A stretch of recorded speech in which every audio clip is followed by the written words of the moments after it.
Fala galera, firmeza com vocês? Eu sou Elis e esse é o Nerd Sem Frescura e hoje nós vamos falar sobre o 5º episódio de Falcão e o Soldado Invernal. O título do episódio é Verdade, então bora lá discutir que nós temos muita coisa legal para conversar sobre esse episódio, beleza?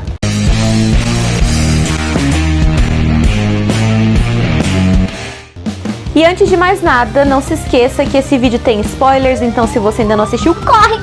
Depois você volta para poder trocar uma ideia sobre o episódio, né? E também vou pedir para você que é meu amigo, minha amiga, para deixar um like, se inscrever no canal e ativar o sininho de notificação. Então bora lá pro review. Falcão e o Soldado Invernal está chegando ao fim. E meu Deus do céu, o que vai ser da minha vida sem as minhas sextas-feiras assistindo Falcão e o Soldado Invernal? E esse episódio acaba sendo meio que um respiro para tanta ação. Sim, eu sei que teve ação lá no início do episódio, mas ele não é um episódio focado em ação. E isso é bem interessante, é uma escolha narrativa muito boa para preparar o terreno para o que está por vir. O episódio se constrói em um clima inicialmente melancólico, mas que aos poucos vai se tornando bem otimista. E nesse episódio a Marvel solta a letra literalmente e fala sobre racismo de forma clara, sem entrelinhas, sem outros pormenores. Um dos temas centrais da narrativa de Falcão e o Soldado Invernal é o racismo. E já estava muito que na hora da Marvel e das outras produtoras também falar desse assunto de forma clara, afinal a influência que se tem, né, é muito grande. Quem são melhores do que os nossos super-heróis para nos ensinar sobre essas questões tão importantes? Bom, como era de se esperar, rolou um quebra-quebra entre o John Walker, o Sam Wilson e o Bucky Barnes.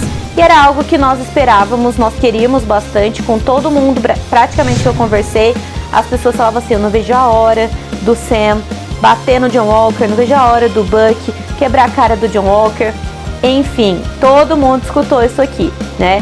Mas não foi tão fácil, porque o soro potencializou demais as habilidades do John, porque o cara era um soldado excelente, embora fosse uma pessoa duvidosa, tá? Se seguir a linha dos quadrinhos, o John Walker pode ser até mais forte do que o próprio Steve Rogers. Pois é. A treta foi tão forte que até aquele momento em que o Sam e o Bucky retiram o escudo das mãos do John Walker, é uma referência direta à Guerra Infinita e a galera tentando tirar a manopla do Thanos, né? Então eu achei que essa é uma referência bem legal. E a forma, né, com que o Sam fez isso e o Bucky também foi muito, muito bom. Outra coisa é que o Sam agora perdeu suas asas, mas isso não será um grande problema, né? Pois é, gente, agora, nesse episódio, nós finalmente entendemos a questão que envolvia o Sam ter entregue o escudo. Aí você me diz, né? Não, a gente já tinha entendido. Mas para algumas pessoas é necessário desenhar. Então agora está claro o motivo pelo qual o Sam Wilson abdicou dessa herança que ele recebeu do Steve Rogers é o peso do julgamento de uma sociedade extremamente racista. Essa sociedade que sempre teve como símbolos homens brancos que sempre subjugaram homens pretos. Como aceitar, gente? Imagina só o que se passava na cabeça do Sam. Como aceitar ser o Capitão América em um país que te oprime, mesmo você sendo um reconhecido herói? Você anda na rua e você tá discutindo um pouco ali e aí já vem um policial, como foi a cena que a gente viu. Teve a cena do banco. Não é à toa que nós precisávamos passar por todos esses plots dentro da série, e principalmente pelo plot do Isaiah, mas nós vamos falar sobre isso um pouquinho mais pra frente. Alguém tem alguma dúvida que se o empréstimo do banco fosse, sei lá, pro Homem-Formiga, teria dado certo? Eu não tenho. Aliás, esse episódio tocou num ponto que é importante, sensível e que é muito discutido, né? Qual é o papel do Bucky em relação ao Sam? O Bucky é um cara branco que conseguiu um perdão presidencial no mesmo país que manteve o Isaiah, um cara preto, 30 anos preso. A real é que o Buck, até ter esse contato mais próximo com o Sam, não faz ideia dos privilégios que ele carregava até então, até porque ele ficou muitos anos sob o comando da Hydra e tudo mais, mas aí são outros 500, né? Ele viu de perto a situação que um cara negro do subúrbio passa, mesmo sendo um vingador. Que foi aquela situação com o policial que inclusive ele questiona, você sabe quem que ele é? Não basta você não ser racista, você precisa combater o racismo, você precisa escutar o seu amigo, a sua amiga que sofre isso na pele e que tem a experiência de vida, que sabe identificar essas questões. Você não pode julgar a dor do outro pela sua régua. O que você precisa fazer é apoiar e também aprender com essa pessoa. E uma coisa que eu amei muito nesse episódio é que o Buck e o Sam se apoiam muito durante o episódio todo. O Buck se encontra, ou quase, né? Inclusive ele resolve ali a questão com o Zemo de uma forma bem simples, né? Quando a gente vê que ele não vai matar o Zemo, a gente pensa, opa, esse cara mudou. Ao mesmo tempo que ele aceita que uma parte do Soldado Invernal sempre viverá com ele. Mas mais do que apoiar, o Buck, ele é o cara que chegou lá na Ayo, que é amiga dele, e falou assim, olha, eu tenho um favor para te pedir. E ele pediu para que os wakandanos fizessem o novo traje do Sam. Olha que legal isso. Essa é uma forma dele dizer, olha, eu acredito em você, não tô nem aí se o governo dos Estados Unidos não acredita, nós vamos fazer com que a população acredite em você juntos, tá aqui o seu traje, pega o escudo, você vai levar esse legado pra frente. Sensacional! Essa é a forma que ele se comunica. Ele nunca vai chegar e vai falar isso diretamente, apesar de ele ter, né, eles terem conversado bastante no episódio.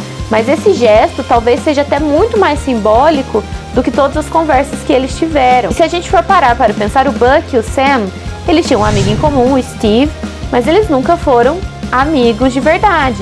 Só que por conta de tudo isso que eles precisaram resolver juntos, eles criaram um laço de amizade. Você quer forma melhor de amizade do que socar uns nazifascistas juntos? Acho difícil. Aliás, em toda a construção do personagem no universo cinematográfico da Marvel, eu acho que nesse episódio o Bucky Barnes deu os sorrisos mais sinceros que eu já vi. Agora, gente, um laço foi criado, bem forte inclusive, entre o Bucky e o Sam. O Bucky, ele vai até a casa do Sam, da irmã do Sam, para poder entregar o traje e ele ajuda na reconstrução do barco. E esse barco representa muito mais do que só algo para ser vendido, para eles poderem ter uma vida melhor. Representa um legado, certo? Da mesma forma que a Sarah resolve não vender o barco, o Sam resolve assumir o manto. São duas histórias paralelas que falam de legado. Isso é muito legal. Então a Sarah aceita que ela não quer se desfazer daquele legado que a família deixou, e o Sam aceita ser a próxima pessoa a levar adiante o legado do Capitão América. Nós agora temos a certeza de que o legado do Capitão América, ele não é só um legado especial, mas ele pode ser também um fardo, principalmente para o Sam, que carrega toda essa questão da opressão que o povo dele viveu durante todo esse tempo. Mas agora o Sam tem a chance de ressignificar esse legado, tem a chance de trazer uma representação para os sobrinhos dele, né? Vocês veem como que os sobrinhos deles ficam empolgados com a questão do escudo, e a cena do Buck sorrindo, vendo eles brincando com o escudo é muito fofa também. O episódio tem uma sensibilidade muito bonita mesmo. É por conta de todas essas situações, de todos esses conflitos que o Sam tem lidado, que ele procura o Isaiah, né? Mesmo ele meio que já sabendo que ele ouviria, afinal o Isaiah é um cara que sofreu pra caramba, sofreu muito. Ele conhece o lado do Isaiah, que é um cara que sofreu o inimaginável. Ele conhece o lado dos Vingadores, as pessoas com quem ele lutou lado a lado. E ele conhece também o lado do governo que meio que o ludibriou para pegar o escudo. Ele conhece o lado da burocracia de um banco que nega um empréstimo para um cara que é um herói nacional e internacional. Conhece até o lado dos apátridas, ele tenta entender. Então ele vai chegar no meio termo, é isso que ele quer. Quando ele vai visitar o Isaiah, ele já sabe que ele quer ser o Capitão América lá no fundo. Se ele não soubesse, não teria desistido das asas, ele teria levado as asas embora. Mas ele deixou as asas do Falcão para o Torres, que aliás, o Joaquim Torres, como eu já comentei lá no primeiro vídeo que eu fiz, é o Falcão nas HQs, depois que o Sam assume o manto do Capitão América. Ele sabe que a América não tratou o Isaiah como merecia, tanto que o Isaiah coloca isso em uma pauta super importante. Eu achei muito pesado quando ele falou que há 500 anos o povo dele, a história do povo dele vem sendo apagada, sabe? Achei muito pesado mesmo. Mas ainda assim, o Sam procura encontrar o meio termo. Ele já sabe que ele quer ser o capitão, ele já sabe.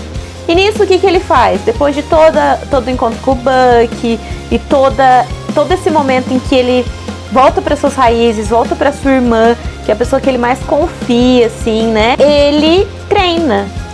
Ele treina com o escudo, treina pra caramba. Ele não treina pra ser digno, porque isso ele já é e ele sempre foi.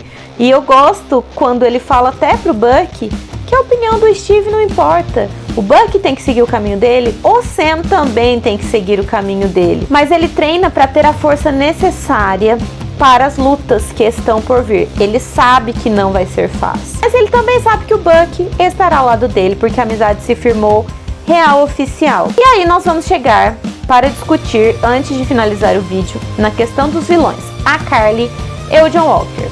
Primeiramente, falando da Karli, nós percebemos que as ações mais violentas dos apátridas repercutiram e que após esse episódio envolvendo John Walker, os refúgios em que eles costumavam ficar lá do Conselho de Repatriação Global foram fechados porque foi alegado que eles ajudavam terroristas internacionais e eram locais que eram como lares para os apátridas, né? No episódio anterior nós já sabíamos que a Karli tinha cruzado a linha, que ela já não tem mais volta, mas agora a gente tem certeza porque nós vemos que ela está negociando com os bandidos e com um bandido específico que é o Batroc, né? Que já apareceu lá no primeiro episódio, enfim. Ela reafirma que todos eles são criminosos, ela abraça isso. E quando a treta chegar, o negócio vai ser brabo, eu tô sentindo. E por fim a gente tem o John Walker. Eu deixei pra falar do John Walker por último, porque o John Walker é um personagem complexo. O ator Wyatt Russell é muito bom, então ele faz a gente sentir uma raiva do personagem ao mesmo tempo que você fica tipo, nossa, o cara tá loucaço, né? John Walker é o cara que perdeu o controle, é o cara que matou um estrangeiro em público sendo filmado, é o cara que é rebaixado, humilhado, que nem receber dinheiro como um aposentado do exército, alguma coisa assim, ele vai receber. É o cara que passou a sua vida servindo, que tinha orgulho de servir, é o cara que perdeu o seu melhor amigo, é o cara que teve o seu país virando as costas pra ele mesmo, ele tendo servido com muito afinco, então ele tá surtado. Claro que o que rolou é certo, na minha opinião ele devia ser preso, não foi, né? Mas no seu surto ele acredita que ele é o Capitão América, ponto, né? Eu gosto tanto quando ele fala lá no conselho lá que eles o criaram, sabe? Gosto muito disso. Acho que mostra bastante essa questão do governo também não lidar tanto com as consequências dos seus próprios atos, né? Quando ele fala com a esposa dele, que ele fica, Capitão América, Capitão América, Capitão América, você vê que ele tá loucaço. Ele vai atrás da família do Lemar apenas para procurar a aprovação deles. Tanto que ele mente, né? Quando ele fala que foi aquele cara que matou o Lemar, ele sabe que não foi, ele sabe que foi a Karli. Mas chega um momento do plot dele que é sensacional, que é quando ele encontra uma personagem que já tava aí no hype, que a galera sabia que ia ter uma aparição de uma personagem nova no MCU, né? Que é a Valentina Allegra de Fontaine, mais conhecida também como Val, ou pelo seu codinome Madame Hydra. A Hydra vai ressurgir, vai renascer. Corta uma cabeça e nascem duas, né? A personagem é interpretada por uma atriz premiadíssima, que é a Julia Louis-Dreyfus, e a aparição dessa personagem abre a possibilidade de muitos plots para esse novo núcleo aí do Capitão América. Aliás, pra mim, na cena de pós-créditos já deixou bem claro que o John Walker sim está se tornando o agente americano. Ele faz o escudo de um material que Não é Vibranium, até porque acho que o Vibranium nem deve ser forjado daquela forma, né? Isso é bem interessante. E eu fiquei lembrando de mim fazendo cosplay do Capitão América, que eu já fiz fazendo escudo em casa. Fiquei, tudo bem, né? E agora também, por conta desse encontro dele com a Val, nós sabemos que o governo não tem jurisdição sobre o escudo, que ele fica meio que numa área cinzenta. O John Walker entende isso como símbolo escudo, mas eu acho que a Val estava se referindo ao escudo original, então ninguém vai poder tomar do Sam. Isso já dá um alívio pra gente, né? Na cabeça dele, ele pode considerar carregando esse símbolo, mesmo distorcido, mesmo não sendo original. Isso é uma inteligência por parte do roteiro. Muitas pessoas estão especulando que a Val pode ser o mercador de poder, mas pra mim, esse episódio só confirmou que a Sharon, porque com quem a Sharon está falando no telefone é com o Batroc. Mas eu acredito que nós saberemos isso só na semana que vem, né? Aliás, eu fiquei muito na expectativa de ver o Sam com a roupa, o novo traje do Capitão. Tô muito ansiosa para assistir. Eu quero que siga, espero que siga o traje das HQs, em que ele tem asas e tal, como o Falcão mesmo. E eu tô muito animada.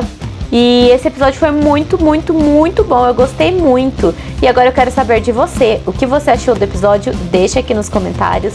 Deixa um like, se inscreve no canal, ativa o sininho de notificação. Semana que vem tem mais. Fica ligadinho no canal. Me segue nas minhas redes sociais também. E logo mais a gente volta. E se você gosta de Funko Pop, assiste aí o vídeo que eu vou deixar aqui na tela do unboxing que eu fiz, ó, desse funkinho maravilhoso aqui. E semana que vem tem mais vídeo de Funko Pop, hein? Então, a gente se vê em breve. É nóis e tchau!